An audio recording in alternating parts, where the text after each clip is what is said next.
그 후에 요셉이 자기 집의 관리인에게 명령을 내렸습니다. 저 사람들의 자루에 곡식을 넣을 수 있는 대로 넣어라. 그리고 그 곡식 자루 속에 돈도 넣어 주어라. 그리고 내 은잔을 저 막내 동생의 자루에 넣어라. 그리고 그 자루에 돈도 넣어라. 관리인은 요셉이 말한 대로 했습니다. 새벽이 되어 형들은 나귀를 끌고 길을 떠나게 되었습니다. 그들이 성을 떠난 지 얼마 되지 않아서 요셉이 자기 집의 관리인에게 말했습니다. 그 사람들을 뒤쫓아라. 그 사람들을 붙잡게 되면 왜 선을 악으로 갚느냐.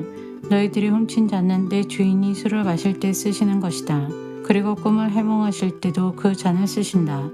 너희는 너무나 몹쓸 짓을 했다 하고 말하여라. 그리하여 관리인은 요셉의 형들을 뒤쫓아가서 요셉이 하라고 한 말을 그들에게 했습니다. 그러나 요셉의 형들이 관리인에게 말했습니다. 왜 그런 말씀을 하십니까? 우리는 그런 일을 할 사람들이 아닙니다. 우리는 우리 자루 속에 있던 돈도 당신에게 다시 돌려주었습니다. 우리는 그 돈을 가나안 땅에서 다시 가지고 왔습니다. 그럼 우리가 당신 주인의 집에서 은이나 금을 훔칠 리가 있겠습니까? 만약 그 은잔이 우리들 중에 누군가의 자루에서 나온다면 그 사람을 죽여도 좋습니다. 그리고 우리는 당신의 노예가 되겠습니다. 관리인이 말했습니다. 당신들 말대로 하겠소. 하지만 은잔을 훔친 사람만 내 종으로 삼을 것이오. 다른 사람들은 그냥 가둬줬소. 그리하여 모든 형제들이 서둘러 자루를 내려서 풀었습니다. 관리인이 맏형에서 막내 동생에 이르기까지 한 사람씩 자루를 살펴보았습니다. 관리인은 베냐민의 자루 속에서 은잔을 찾아냈습니다. 형들은 너무나 슬퍼서 자기 옷을 찢었습니다. 그들은 자루를 나귀에 다시 실은 뒤에 성으로 돌아갔습니다. 유다와 그의 형제들이 요셉의 집으로 돌아왔을 때 요셉은 집에 있었습니다. 그들은 요셉 앞에서 땅에 엎드려 절했습니다. 요셉이 그들에게 말했습니다. 어찌하여 이런 일을 저질렀느냐? 나 같은 사람이면 이런 일쯤 점을 쳐서 다 알아낼 수 있다는 것을 몰랐느냐? 유다가 말했습니다. 총리님께 무슨 말씀을 드릴 수 있겠습니까? 그리고 우리에게 죄가 없다는 것을 어떻게 보여드릴 수 있겠습니까?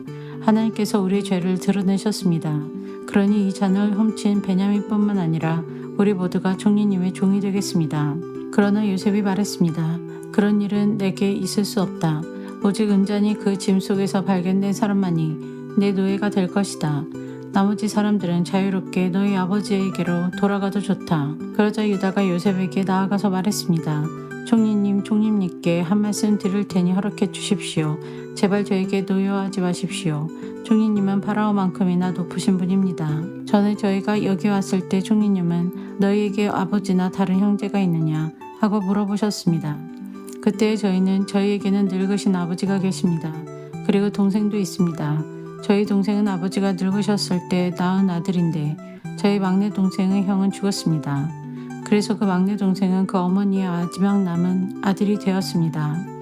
우리 아버지는 그 아이를 매우 사랑하십니다 라고 대답했습니다.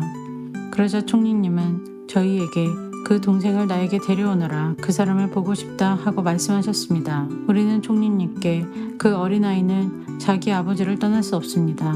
만약 그 아이가 아버지를 떠나면 아버지는 돌아가시고 말 것입니다 라고 말씀드렸습니다. 하지만 총리님은 너희 막내 동생을 데리고 와야 한다. 만약 데리고 오지 않으면 다시는 나를 못 볼 줄 알아라 하고 말씀하셨습니다. 그래서 저희는 저희 아버지에게로 돌아가서 총리님께서 말씀하신 그대로 말씀드렸습니다.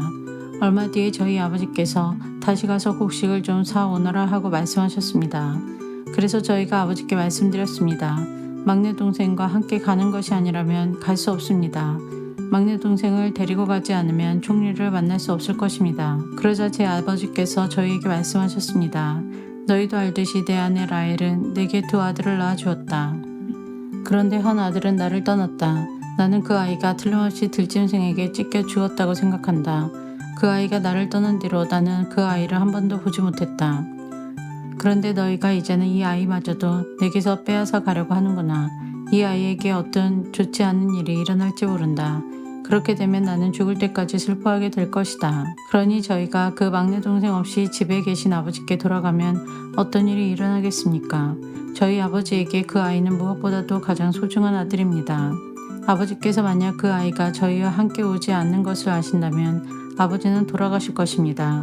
그렇게 되면 저희는 아버지를 돌아가시게 한 죄인이 되고 맙니다. 저는 아버지께 그 아이를 무사히 돌려보내 드리겠다고 약속했습니다. 저는 아버지에게 만약 제가 그 아이를 아버지에게 돌려보내지 못하면 두고두고 그 죄값을 받겠습니다 하고 말했습니다. 그러니 제발 저를 남겨두어 종으로 삼으시고 그 아이는 형들과 함께 집으로 돌아가게 해주십시오. 그 아이를 데리고 가지 않는 한 저는 아버지께로 돌아갈 수 없습니다. 저는 아버지가 슬퍼하시는 모습을 차마 볼 수 없습니다.